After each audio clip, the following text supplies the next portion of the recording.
Sentar, obrigado, queridos. Oh, glória a Deus. Sabe, eu quero começar a mensagem desse culto pegando um gancho aqui da mensagem que eu preguei na semana passada, no culto da noite, onde eu falei sobre o poder curador da alegria. E se você não estava aqui por alguma situação, foi impedido de estar aqui, eu incentivo, recomendo fortemente que você vá para o nosso canal do YouTube lá e procure essa mensagem, né? O poder curador da alegria. E eu sei que isso vai te abençoar muito, porque a palavra de Deus, né? Ela é remédio para as nossas vidas. E eu quero citar alguns textos que eu citei naquela mensagem, depois eu entro no tema de hoje.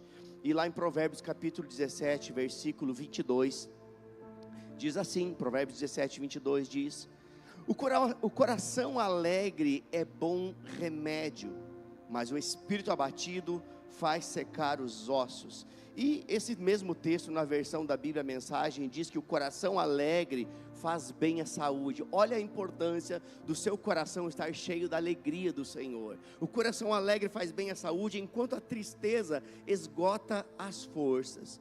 Sabe, se esse texto está dizendo que o coração alegre faz bem à saúde, isso também nos aponta algumas coisas. Como por exemplo, eu não estou falando contra isso, não é, entenda o que eu vou dizer. Eu simplesmente estou dizendo que não adianta ir para a academia ou tomar um monte de suplementos e permanecer com o coração amargurado. Ir para a academia é uma bênção, tomar suplemento é uma bênção, mas o que vai resolver a sua vida de fato é se a presença de Deus entrar no seu coração e você receber uma transformação de dentro para fora. Um coração que está liberto da amargura, do ressentimento, de mágoas e de falta de perdão. Sabe que tem coisas que só Jesus, Ele pode resolver na nossa vida.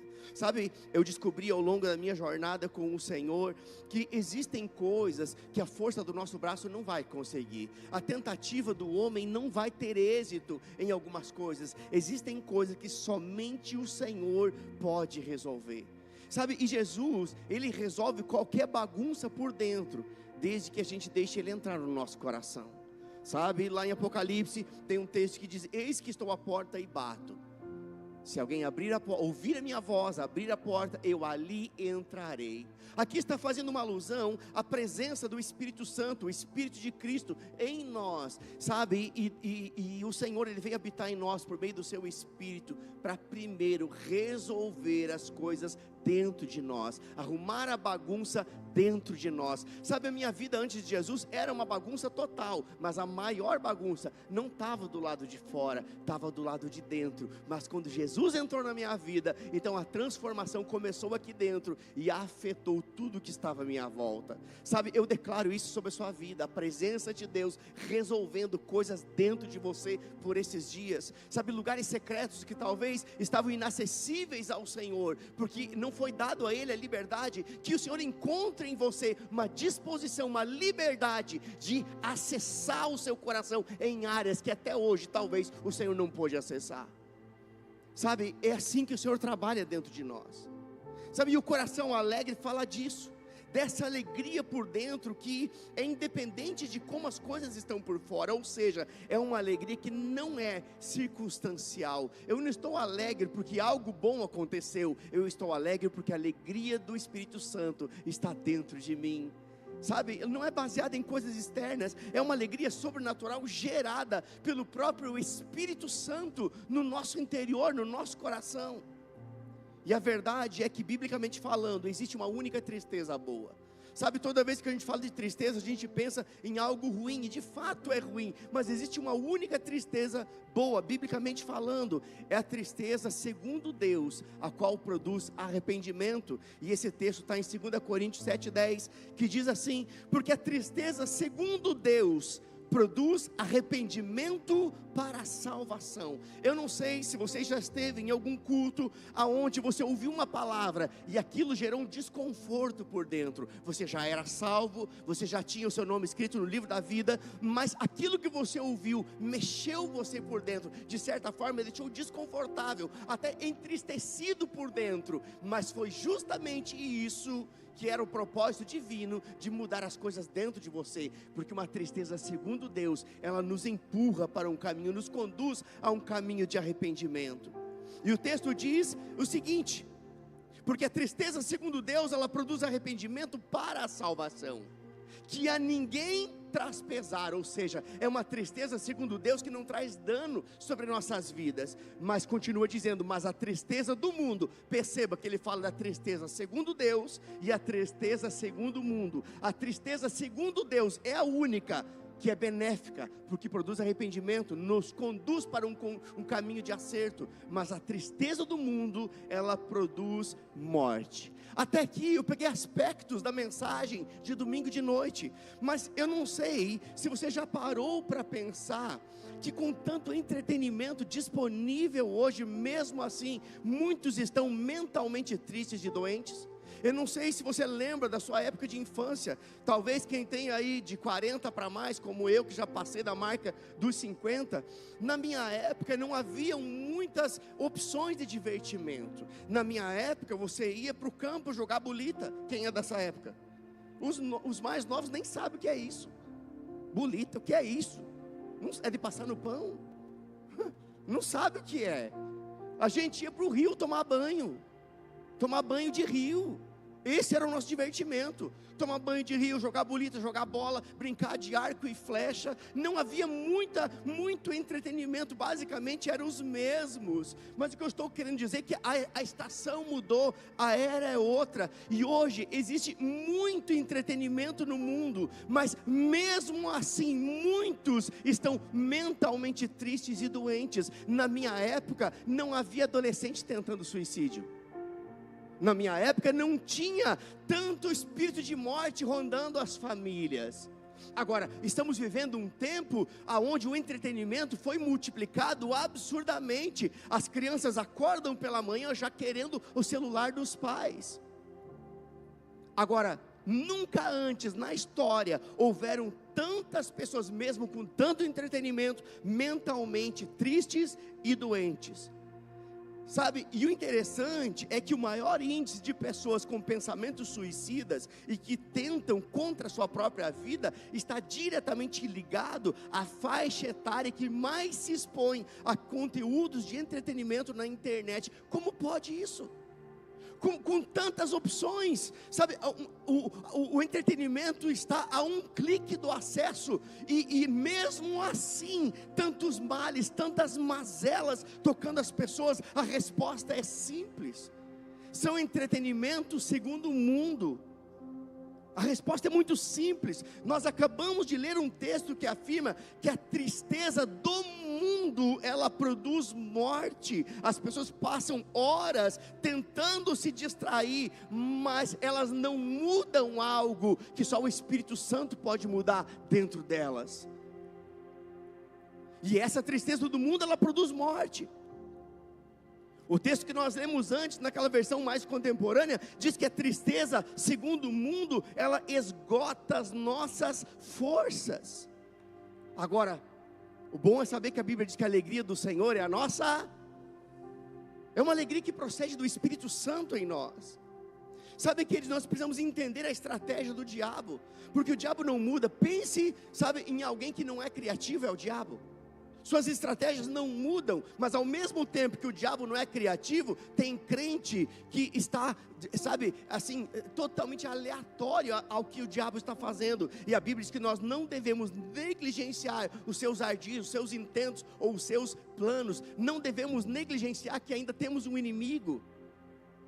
E o diabo, ele é o nosso inimigo. E não podemos negar que o tempo todo ele está criando situações para nos enredar. E como eu falei antes, a estratégia do diabo, ela não mudou. Ele veio para roubar, matar e destruir. E a Bíblia diz que ele anda ao derredor, bramando como leão, esperando a quem possa tragar. Eu sei que nós estamos na época da modernidade. Hoje todo mundo se locomove através de Uber. Mas houve uma época que não existia isso. E as pessoas que não tinham seu próprio veículo, elas dependiam de carona de alguém, ou dependiam do busão mesmo, não é? Pegar o ônibus. E elas iam para um determinado ponto, elas não estavam vendo o ônibus, mas esperavam porque sabiam que ele ia passar. Está comigo? Eu estou usando um exemplo natural para explicar coisas espirituais. Ninguém ia para um ponto de ônibus se não tivesse certeza de que mais cedo ou mais tarde ele passaria por ali. Porque eu estou trazendo esse exemplo natural para explicar algo espiritual. Porque a Bíblia diz que o diabo, nosso inimigo, ele anda ao derredor, bramando como leão, esperando quem possa tragar. E se ele está esperando, é porque em algum momento, algum crente desavisado e vacilão vai dar mole, e ele vai ser tragado pelo diabo. O diabo não está esperando, sabe, com dúvida de que em algum momento vai vacilar. Não. Ei, escute o que eu vou dizer para você. Não seja um crente vacilão. Quem é um crente vacilão? É aquele que tem um pé na igreja e outro no mundo. É aquele que vem no domingo e está levantando as mãozinhas de jacaré para cima, está dando rajada de língua estranha, e depois sai do culto e vai assistir pornografia na internet. Vai flertar com o pecado. Um pé na igreja e um pé no mundo. E quem tem um pé na igreja e outro no mundo já está no mundo, queridão. Quem é um crente vacilão? É aquele que gasta mais tempo na internet do que na Bíblia. Sabe, é interessante isso. A minha esposa sabe que eu sou meio radical com algumas coisas.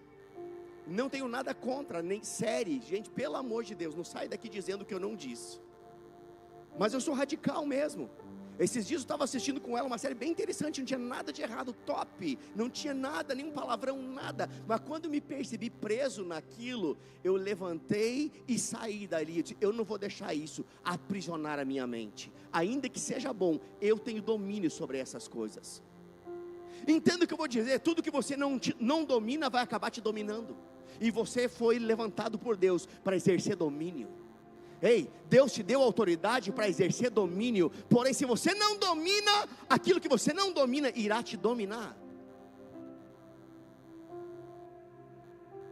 E consequentemente, alguém que gasta mais tempo na internet ou no entretenimento do que com a palavra, vai acabar olhando mais o problema do que a solução. A solução está aqui. Quando nós lemos a Bíblia, isso aqui, queridos, é um manual de preventivo. Você sabe como lidar com a situação futura, que nem se manifestou ainda, porque você está lendo a palavra e ela está ensinando você a lidar com toda e qualquer situação. Crente desavisado é pego de surpresa, mas crente que lê a Bíblia não. Ele sabe como proceder. Deixa eu dizer uma coisa para você. O diabo, ele tem mais interesse em tirar um crente da presença de Deus do que tirar ele da igreja, ou até mesmo do que tirar a vida dele. Escute isso. O diabo tem mais interesse em tirar um crente da presença de Deus do que tirar ele da igreja, ou até mesmo do que tirar a própria vida dele. Sabe por quê? Porque um crente longe da presença de Deus, ele vai se tornar um crente infeliz, reclamão, murmurento e chato. Você conhece, ei, não levante sua mão, pelo amor de Deus. Mas você, se não for você, talvez você conheça alguém que seja assim, infeliz, reclamão, murmurento e chato. Definição: distante da presença.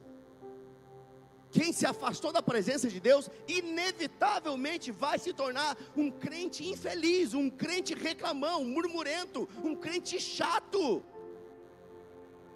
E um crente desse naipe, o diabo não quer ele morto e muito menos fora da igreja, porque dentro da igreja ele é muito mais útil nas mãos do diabo. Tá tudo bem, gente? Você me ama ainda? Graças a Deus. Sabe, um crente desse naipe dentro da igreja é um perigo, pois ele facilmente carrega outros crentes fracos para o mesmo lugar que ele está, longe da presença. Um crente desse naipe que está longe da presença, ele tem o poder de trazer uma influência sobre outros crentes que estão fracos. E com isso, a estatística de crentes desviados dentro da igreja só aumenta. Pastor, está acontecendo aqui? Não, eu estou falando justamente para não acontecer. Eu não quero crente desviado dentro dessa igreja.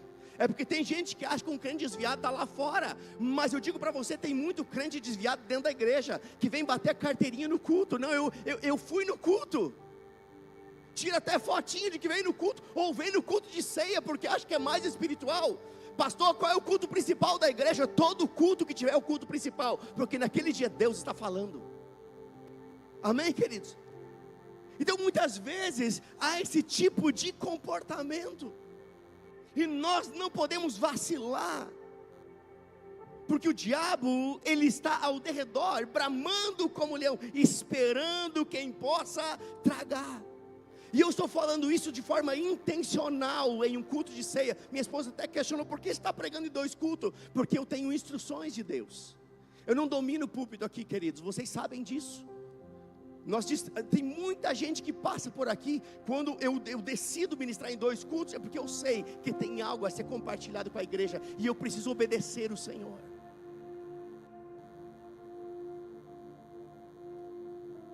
E eu estou falando isso de forma intencional, num culto de ceia, justamente para que, se porventura você se deixou tocar por esse espírito maligno, então hoje é o dia do seu retorno para um lugar em Deus, de onde você nunca deveria ter saído.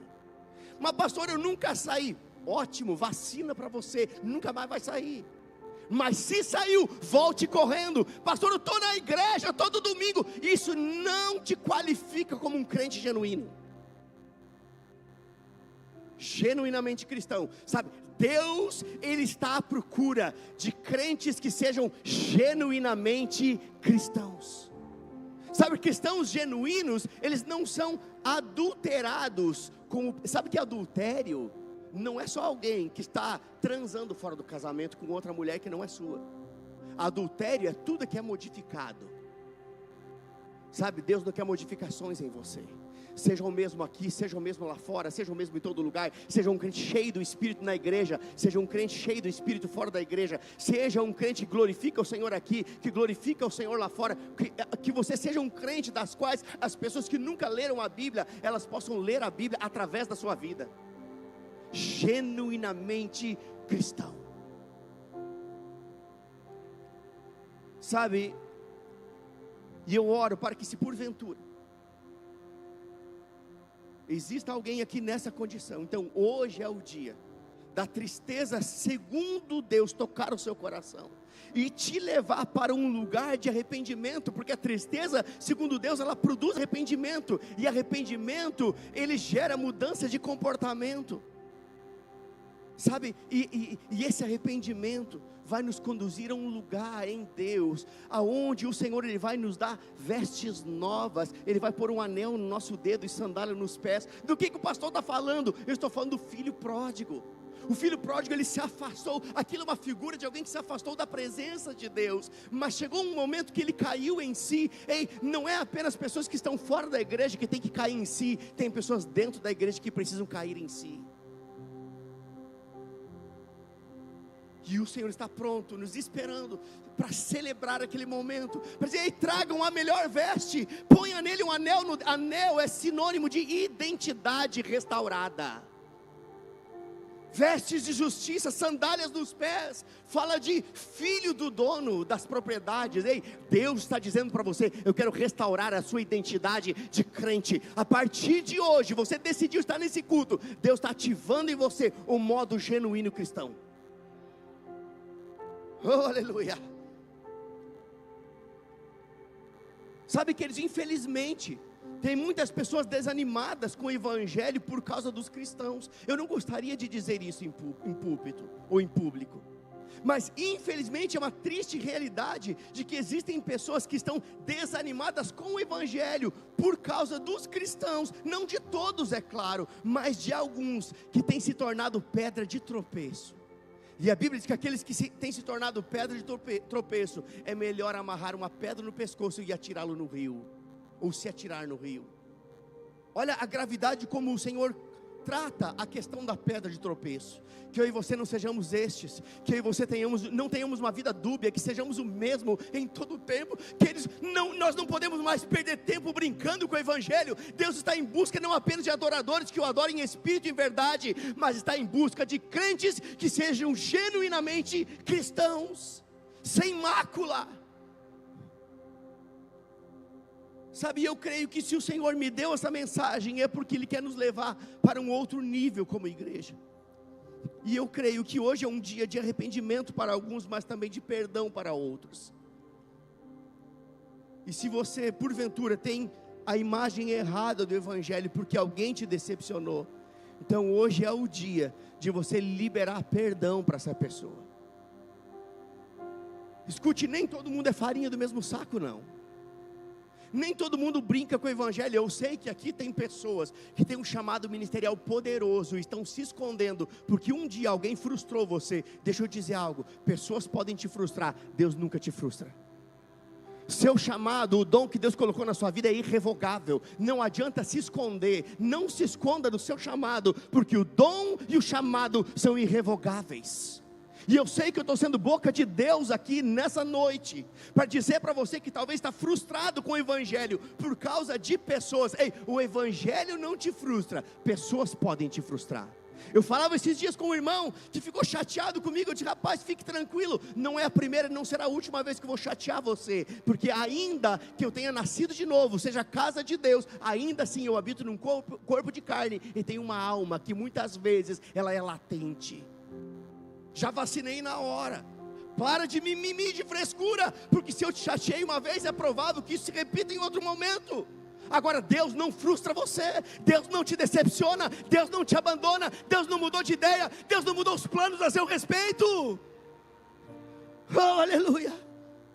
Então, se pessoas te machucaram, perdoe essas pessoas. O perdão te libera para viver o melhor de Deus. Existe um novo ciclo nos esperando, queridos. E eu creio que o Senhor, Ele está nos ajustando, Ele está trabalhando a nossa estrutura para esse tempo de coisas maiores e melhores. Deus está trabalhando as bases, queridos. Escute, tem coisas novas da parte de Deus para as nossas vidas, que estão apenas aguardando a nossa estrutura ficar pronta, para que então o Senhor possa liberar essas coisas. Eu falei sobre isso um tempo atrás em uma mensagem, mas Deus está pacientemente esperando a nossa estrutura espiritual e emocional ficar pronta, para que Ele possa liberar dádivas sobre as nossas vidas, sem que a nossa atitude comprometa o processo que Ele tem para nós. Sabe, essa é uma noite onde, sabe, o Senhor está forjando a nossa estrutura, preparando as nossas bases para as coisas novas que Ele tem para nós. E eu creio que esse é o tempo onde o Senhor, Ele quer colocar em evidência a aliança que Ele tem comigo e com você. De que forma? Te abençoando ainda mais. Ei, você já é abençoado, mas o que você já experimentou não é nada comparado àquilo que ainda você pode experimentar. Tem muita coisa boa para você, e tem muita coisa boa para você. Aquilo que você já viveu não se compara àquilo que você ainda pode viver, se a sua estrutura espiritual estiver pronta para Deus liberar bênçãos sobre a sua vida.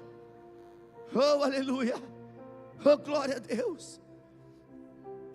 Deus quer evidenciar a bênção dEle sobre nossas vidas. Eu não tenho dúvida disso. Deus quer tornar evidente a bênção dEle sobre as nossas vidas. E a nossa parte é oferecer a estrutura certa, para que Ele possa nos elevar a um outro patamar, aonde a bênção, ela não será comprometida pela falta de posicionamento cristão. Eu estou falando de ser genuinamente cristão. Um cristão genuíno é um cristão que se posiciona. Ele não muda conforme o que está à sua volta. Ele não é como um camaleão que se camufla segundo aquilo que está à sua volta. Ele permanece o mesmo em todo lugar, em todo momento. Ele é crente dentro da igreja, ele é crente fora da igreja, ele é crente no meio dos ímpios, ele é crente o tempo todo. Ele não é um crente chato, ele é um crente cheio do Espírito. É diferente. Um crente cheio do Espírito sabe o que falar, como falar, para ser aceito em toda situação. Sabe que nós somos uma igreja que ensina a viver pela fé, mas também somos uma igreja que ensina sobre a autoridade que nós temos no nome de Jesus. Agora, a Bíblia diz que é melhor aquele que consegue dominar a si mesmo do que um herói de guerra que toma uma cidade. Olha só o que a Bíblia diz: é melhor quem se domina do que aquele que domina uma cidade. É melhor aquele que exerce domínio próprio do que o herói de guerra que toma uma cidade. É melhor dominar as suas emoções. Basicamente o que esse texto está dizendo é que antes de querer dominar o diabo, primeiro nós temos que exercer domínio sobre as nossas emoções. E as nossas emoções nos sabotam, queridos. As nossas emoções podem nos colocar numa saia justa. Me magoou, estou chateado, estou ferido, estou isso, estou aquilo. Ei, você está em Cristo. E quem está em Cristo não anda por aquilo que sente, anda por aquilo que crê. Não deixa suas emoções te sabotarem. Sabe, exerça domínio sobre as suas emoções. Sabe, eu creio num tempo onde nós seremos tão ousados para dominar a nossa carne e as nossas... O que é dominar a carne? É os impulsos da sua carne. Você sabia que a sua carne não é convertida? Não, pastor, eu sou convertido. Seu espírito é. Sua alma está no processo de renovação. À medida que você renova sua mente, você consegue controlar a sua alma. Mas o seu corpo, ele será redimido. Ele não está convertido, ele está redimido.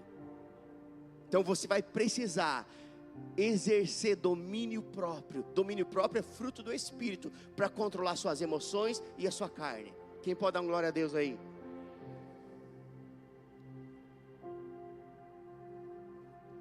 E eu creio nesse tempo, onde nós seremos tão ousados para dominar nossa carne e as nossas emoções, como somos ousados para desfazer as obras do diabo.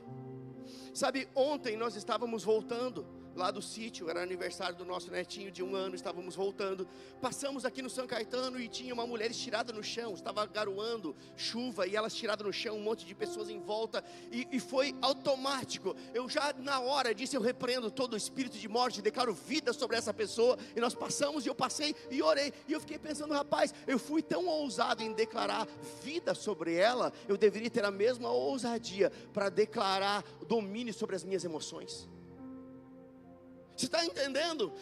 Nós aprendemos a autoridade que temos no nome de Jesus e queremos controlar as ações do diabo, mas antes temos que controlar as nossas emoções. Quanta besteira eu falei, não deveria ter falado, quantas atitudes erradas que eu não deveria ter tomado. Será que eu declarar vida sobre alguém anula o que eu fiz de errado? Não, Deus quer ambas as coisas, mas melhor é aquele que domina suas emoções do que o herói de guerra que toma uma cidade.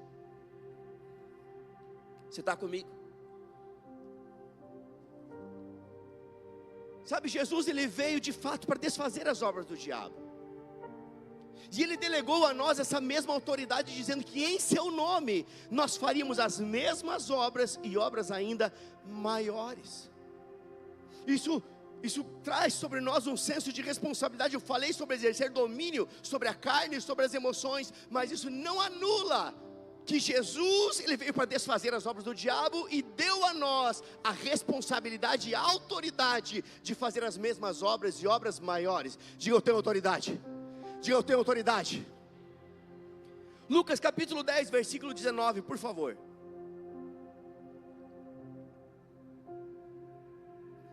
Diz assim: eis aí vos dei autoridade para pisar de serpentes e escorpiões e sobre todo o poder do inimigo, e nada absolutamente vos causará dano. Diga, eu tenho autoridade. Está escrito, acabamos de ler. Lembra que se você é um cristão, e como um cristão genuíno, você tem autoridade no nome de Jesus. Por que eu estou falando isso? Para que a ficha caia e você não deixe o diabo cirandar na sua vida, não deixe o diabo cirandar na sua família, não deixe o diabo cirandar no seu trabalho. Ei, lembra de uma coisa: você determina como as coisas serão e não o diabo. Eu declaro a partir de hoje um senso, uma consciência da autoridade que te foi delegada no nome de Jesus, e nunca mais o diabo vai cirandar na sua vida, nunca mais o diabo vai cirandar na sua família, nunca mais o diabo vai cirandar no seu trabalho, na sua empresa, aonde você estiver, porque entenda, não é o diabo que determina como as coisas serão, é você que determina na autoridade do nome de Jesus. Comece o seu dia celebrando, este é o dia que o Senhor já fez, para que nele eu me alegre.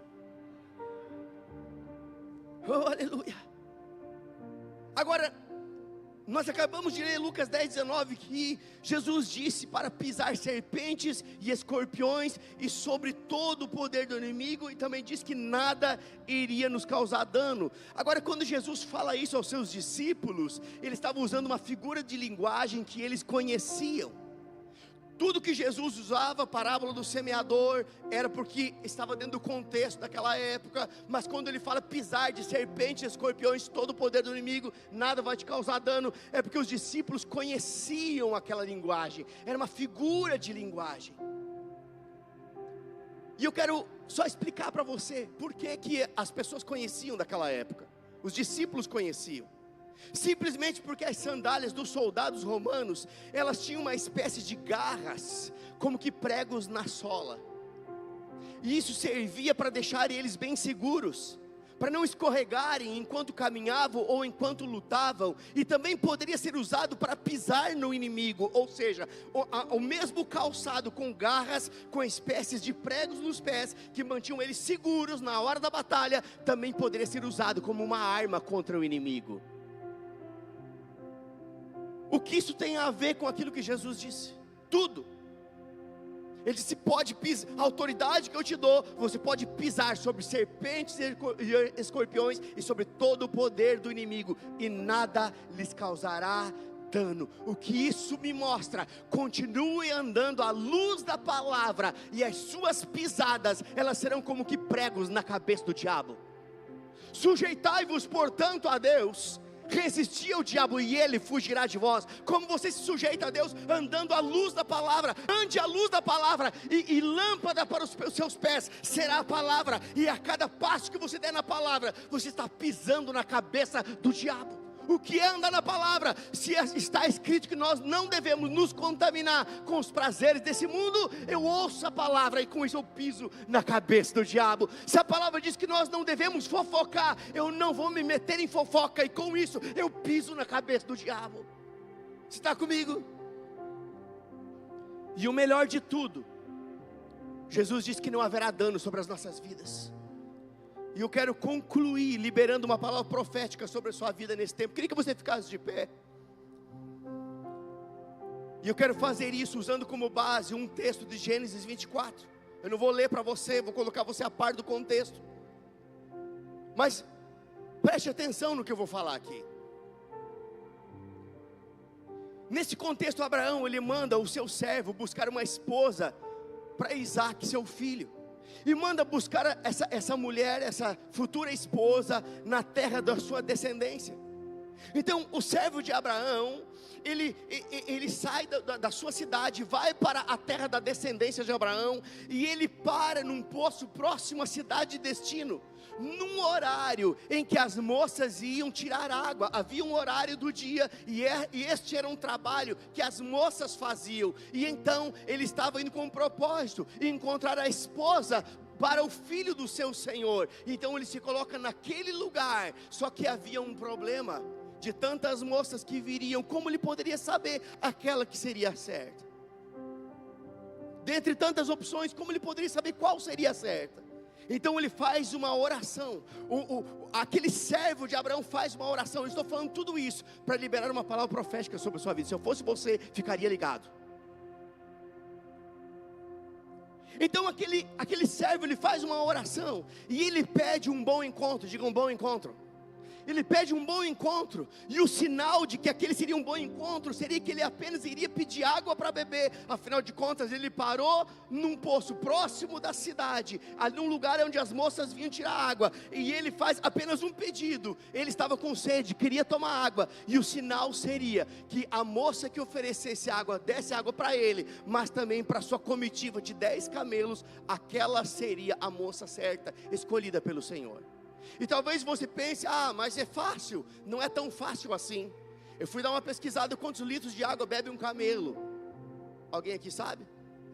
É mais de 100 litros de água. Um camelo com sede pode beber até 120 litros de água. Haviam 10, vamos pensar que beberam só 100. 1000 litros de água. Um copo, 2 para o servo de Abraão, mais 1000 litros para aqueles camelos. E Rebeca fez exatamente isso. E isso me mostra que a mulher preguiçosa vai ter dificuldade para casar. Não, porque se a mulher deu água para o servo de Abraão e para 10 camelos sedentos, ela trabalhou muito, mas arrumou um bom marido. Mulher preguiçosa vai ter dificuldade para casar. Agora, tem um homem rindo aí, né, cutucando, mas deixa eu dizer algo para você. Se a mulher preguiçosa vai ter mais dificuldade para casar, imagina o homem que Deus o levantou como provedor. Se a mulher preguiçosa tem dificuldade para casar, o homem preguiçoso não casa nunca. E eu declaro que nenhum homem preguiçoso vai casar, porque não vai se escorar em mulher alguma para viver. Vai criar vergonha na cara e entender o seu chamado em Deus. Mas isso é tema para outra mensagem. Vou voltar para cá. Quase que eu me empolguei aqui. Bom tema para o culto da família, né? Mas eu quero me deter na oração do servo de Abraão, o qual disse: Senhor, me dá um bom encontro. Ele estava dizendo: me dê êxito nesse empreendimento, me dê sucesso e favor nessa ação minha que eu preciso fazer. E ele fez isso simplesmente para não perder tempo e para ter resultados no seu propósito. E eu chamo isso de conexões divinas. Diga: conexões divinas. Sabe o que é conexão divina? É quando Deus coloca a pessoa certa, na hora certa, para te favorecer. Ei, Deus não quer que você perca tempo. Tem gente atrasada no calendário de Deus, porque está tendo péssimos encontros. E eu declaro a partir de hoje, o Senhor te dando excelentes encontros. O que é isso? Encontros com as pessoas certas, as conexões certas, pessoas que vão te puxar para cima, pessoas que vão te mostrar um caminho pelo qual você não andou ainda, pessoas que conhecem um pouco mais do que você. Ande com os sábios, e sábio será, diz a palavra. Oh, aleluia! Eu declaro isso sobre a sua vida, esse tempo de êxito e sucesso. Agora, tudo começa na dependência.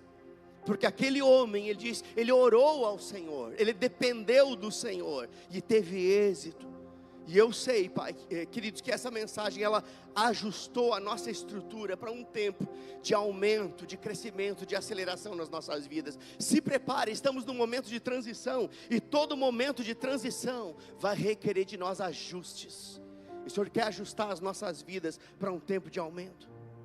Mas eu também declaro você nesse tempo sendo um canal usado pelo Senhor para abençoar outras pessoas. Sabe, eu gostei daquilo que Iracema falou aqui. Isso mostra que estamos no mesmo espírito. Deus quer fazer de mim e de você um canal para abençoar outras pessoas. Deus quer fazer de mim. Por quê? Por que você... Ei, tem um propósito para você ser abençoado. Quem quer ser abençoado aqui? Tem um propósito para você ser abençoado. Quando Deus abençoou Abraão, Ele disse: seja você agora uma bênção. Eu declaro você sendo usado por Deus para abençoar outras pessoas, porque a Bíblia diz que melhor coisa é dar do que receber.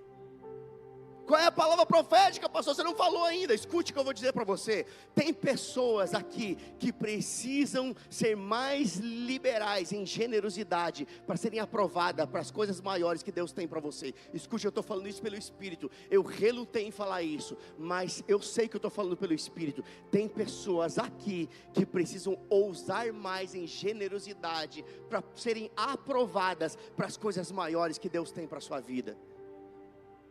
Sabe de onde eu estou tirando isso da Bíblia? E eu quero ler um último texto com vocês. Não passei para o pessoal da mídia, mas eles vão dar um jeito de colocar aí. Provérbios capítulo 11, versículo 24, por favor. Provérbios 11, 24, diz assim: quem dá com generosidade, eu vou ler na versão NVT, por favor. Aí está RA, né? Não é essa aí não, gente. Eu estava usando o NVT. Isso. Diz: quem dá com generosidade se torna mais rico. Quem quer ficar rico aqui? E perceba que a generosidade vem antes da riqueza. Quem dá com generosidade se torna mais rico, mas o mesquinho perde tudo. Escuta, toda vez que Deus te pede algo, onde está a palavra profética, pastor? Eu já estou há 10 minutos falando. Por inspiração profética, porque coisas precisam ser destravadas na vida de pessoas aqui.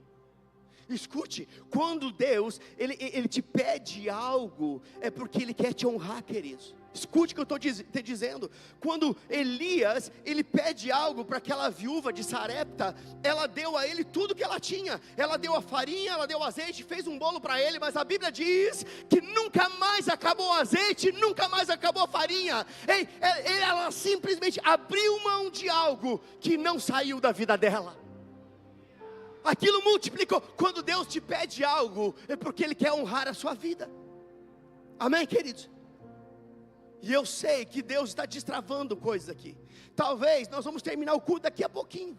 Daqui a pouquinho vamos terminar o culto. E talvez esse seja o momento de você buscar alguém, procurar alguém, para você orar por essa pessoa e abençoar ela com uma palavra inspirada. Talvez esse seja o momento de você procurar alguém e dar algo a essa pessoa. Talvez você tire um casaco seu, dê a ela. Talvez um cachecol, talvez uma oferta, talvez qualquer coisa. Mas faça alguma coisa, pelo amor de Deus. Talvez pague um lanche na cantina. Mas ei, começa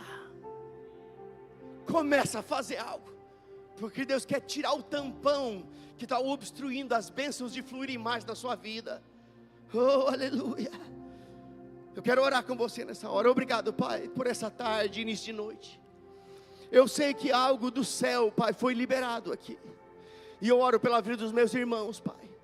Eu sei que tudo que foi falado aqui, houve até desconforto no coração de alguns, mas eu sei que é o Senhor trabalhando a nossa estrutura para um tempo de aumento. É o Senhor trabalhando a nossa sensibilidade e a nossa generosidade, a nossa liberalidade para um tempo de riqueza nas nossas vidas, porque não haverá riqueza sem haver generosidade antes. E eu declaro o teu povo, Pai, prosperando no caminho da generosidade. Eu declaro a bênção do Senhor sobre cada um deles, Pai. Eu declaro um tempo de abundância sem limites. Teu povo prosperando em tudo que fizer, sendo surpreendidos pelo favor do Senhor. Eu declaro todo impedimento sendo removido na vida dos meus irmãos, todo obstáculo que Satanás colocou sendo removido. Eu declaro teu povo, Pai, andando como quem anda de dia, à luz da tua palavra, e desfrutando das bênçãos do Senhor de forma plena e abundante nas suas vidas.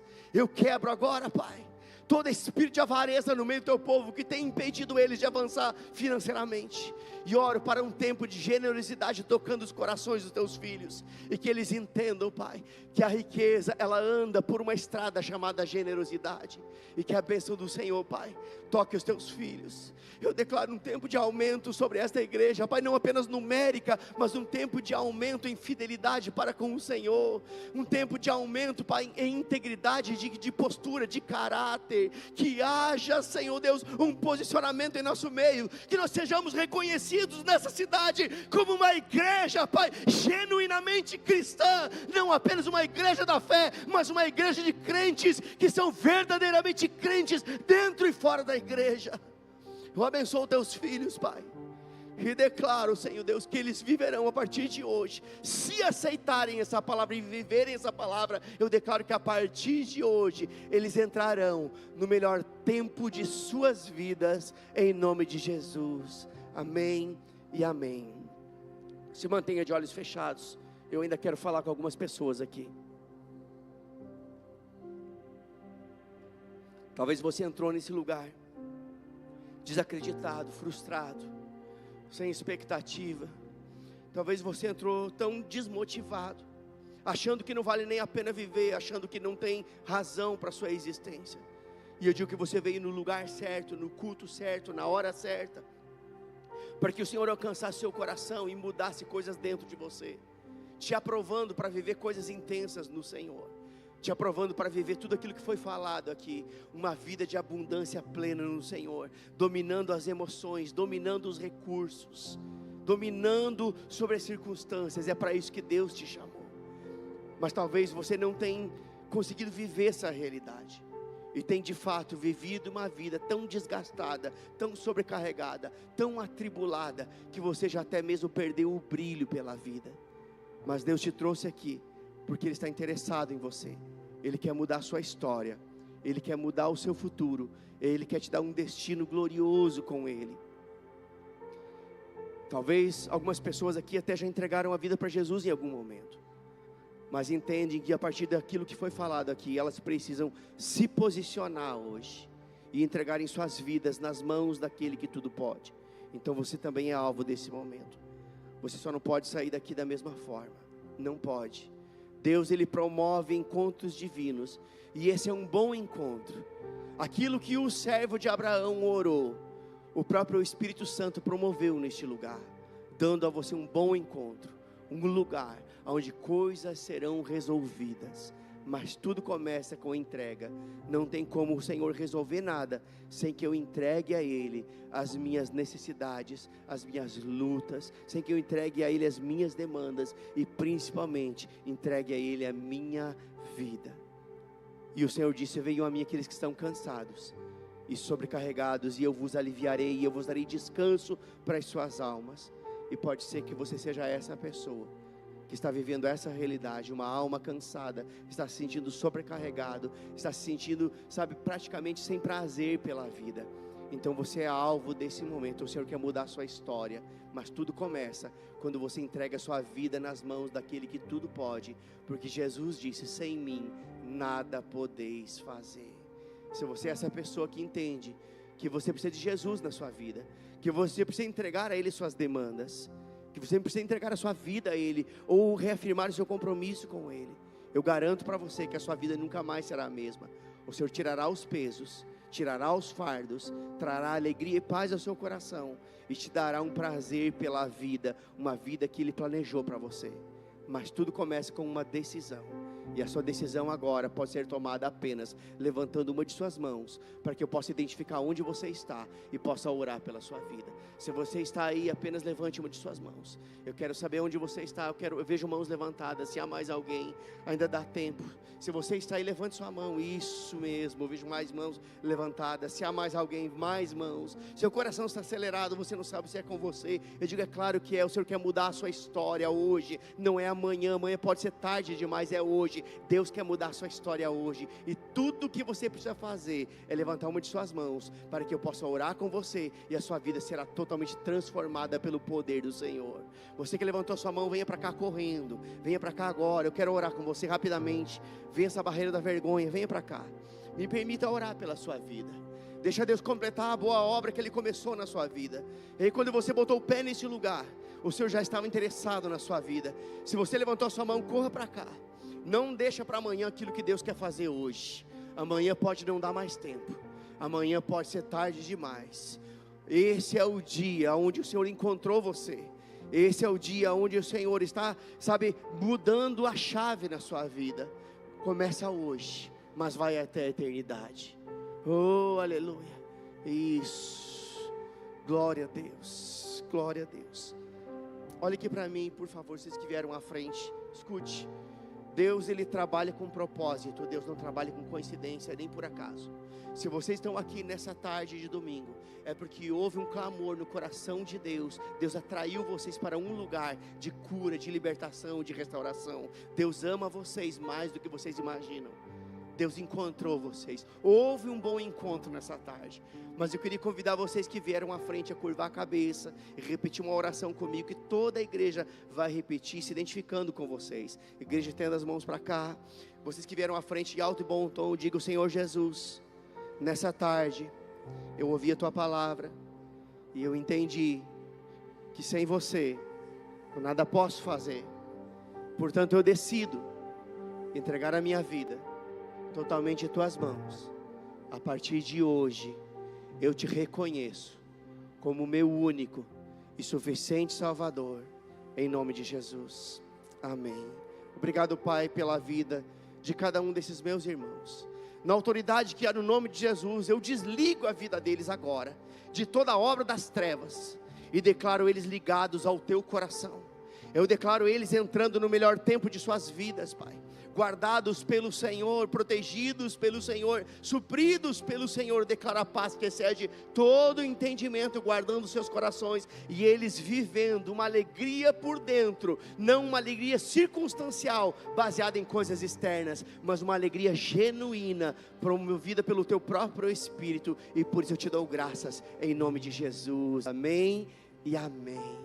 Sabe, queridos, vocês hoje ganharam uma grande família, a família da fé, a família Verbo da Vida, uma igreja que quer amar vocês. Nós queremos ser família, para andar com vocês, amar vocês e cuidar de vocês. E essa família, ela está aqui, e eu queria que vocês que vieram à frente, só virassem para trás. Virem para trás, por favor, para conhecer a família de vocês.